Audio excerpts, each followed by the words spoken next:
Konnichiwa and welcome back to another video. Hi, welcome, sit on down, and today we're going to be reacting to the true tragic victims of dinosaur movies. And it had a Carnotaurus in the front of the thumbnail, so I would think this is talking about the, how carnivores are seen as these really evil, mean type dinosaurs, when they're just doing what they do. They're not evil. They just eat meat, and they're just, they're not supposed to be scary. They're just doing what they do to survive and thrive. You know what I mean? But yeah, anyway, this is made by a Gamma. Alright, yeah, Gamma. So yeah, I'm gonna put the link in the description below, and yeah, make sure to like, comment, and subscribe before we get into it.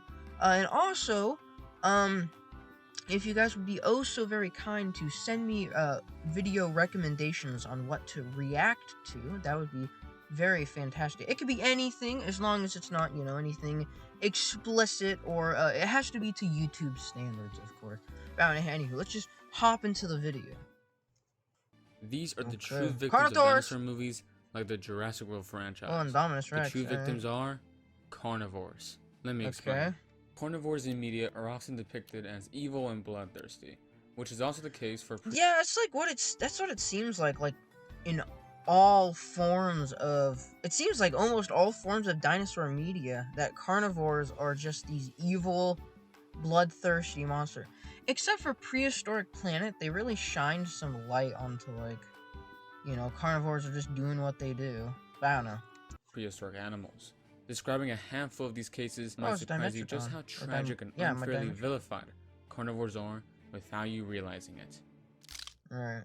The Giganotosaurus was seen as a villain in Dominion, but in reality, the Giga did nothing wrong.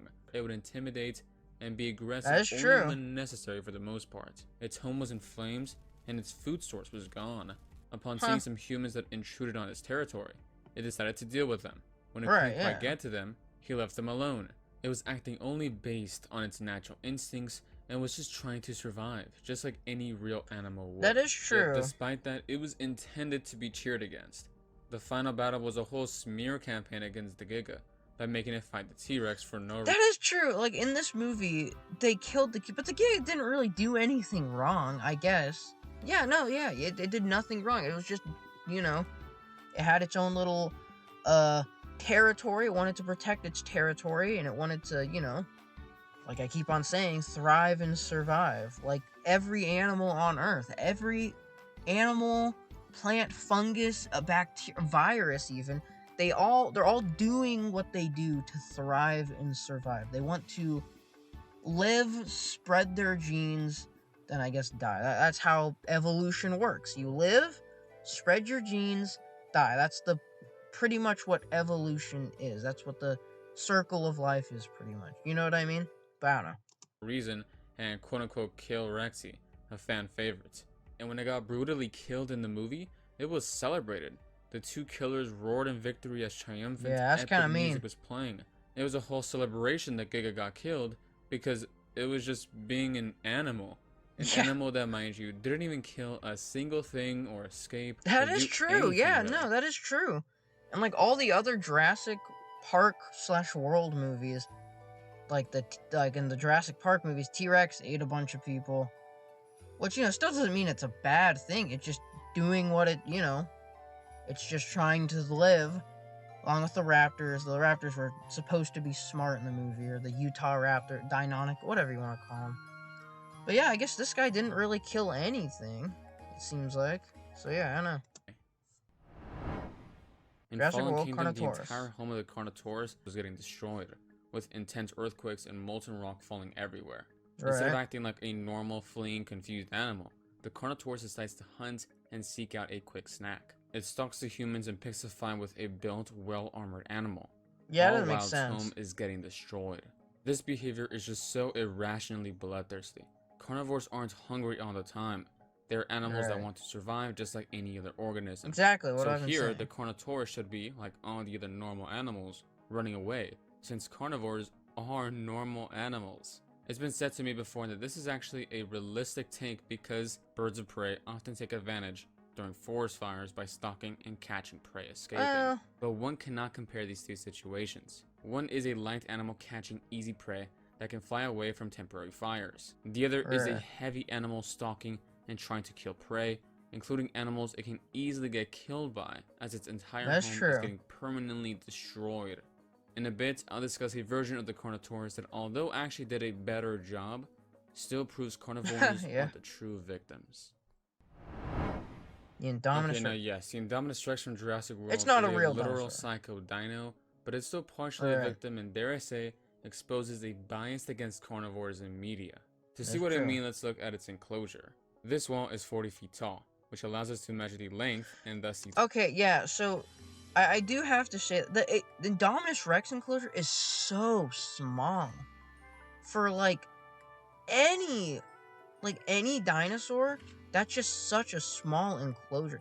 I mean, maybe for if you had little Compsognathus, little maybe even a few Coelophysis, maybe it would be fine. But it's for definitely bigger, it's such a small enclosure. Total area of the enclosure. Doing the calculations, we find the area in this enclosure is around 5.4 times smaller than the required area for an animal of its size. So I know, yeah. This enclosure is beyond inhumane, and also having a sibling in the same tiny space makes the problem even worse. No wonder it was insisting on escaping this horrible paddock.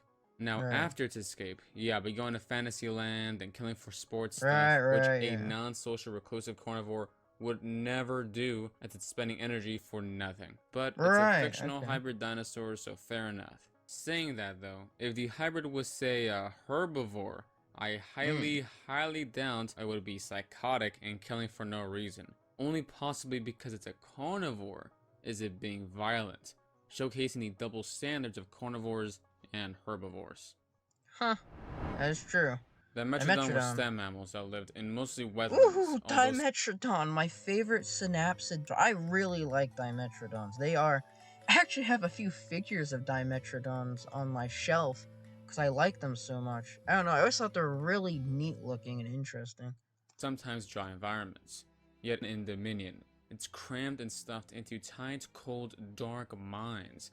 And there's multiple of them. Yeah, aren't they supposed to be out in the sun and stuff?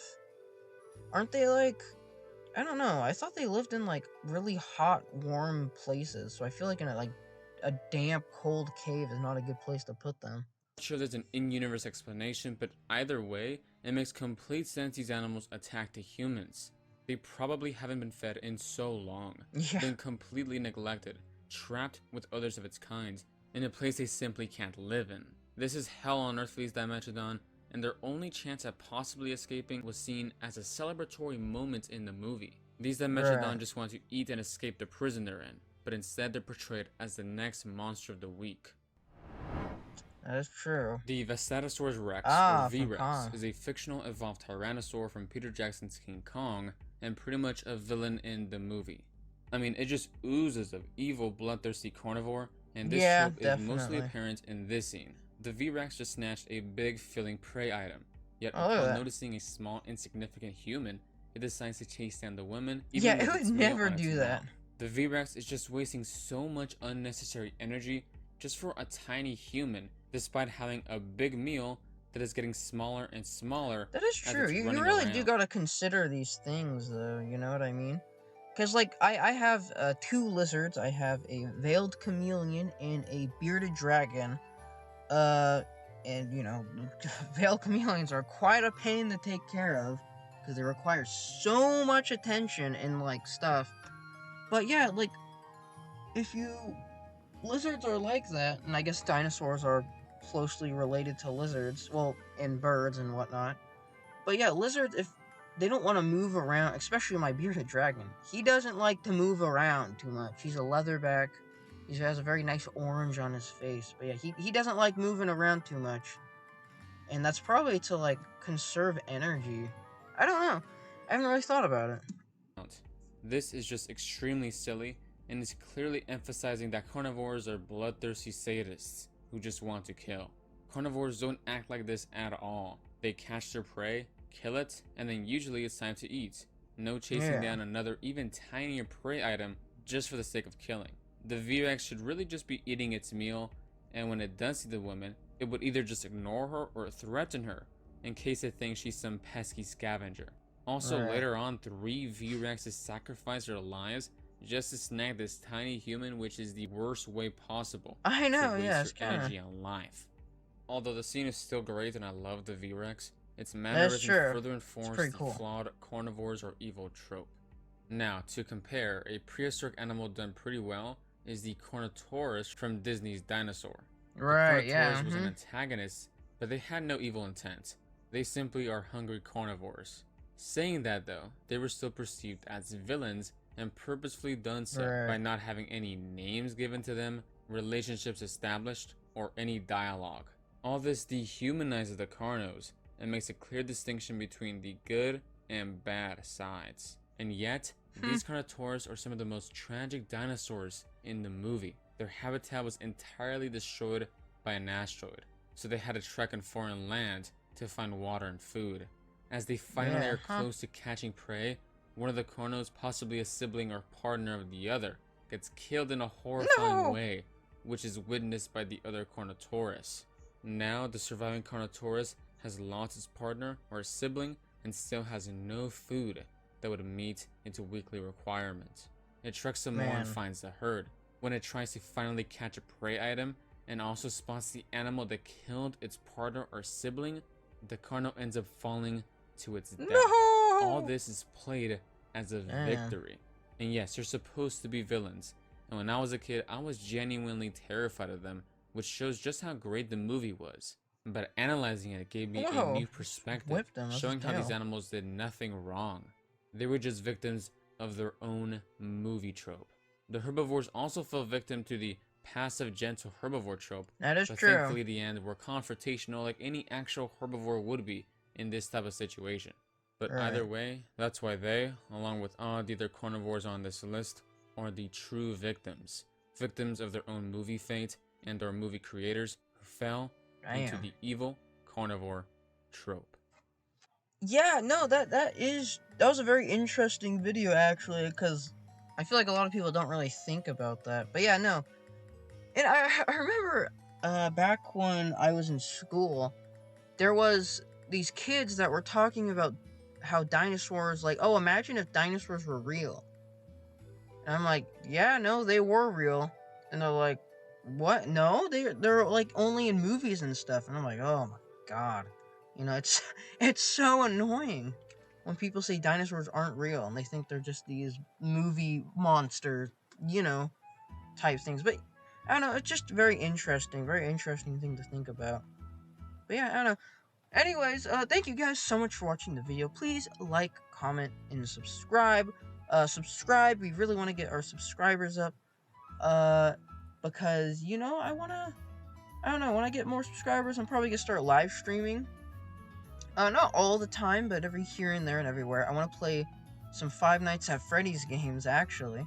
But yeah, I don't know. Sorry I keep on saying I don't know. That's just my end response to everything I say. But yeah, let's just, yeah. Thank you guys so much for watching. Have a fantastic day, and I'll see you guys in the very next video. Bye-bye!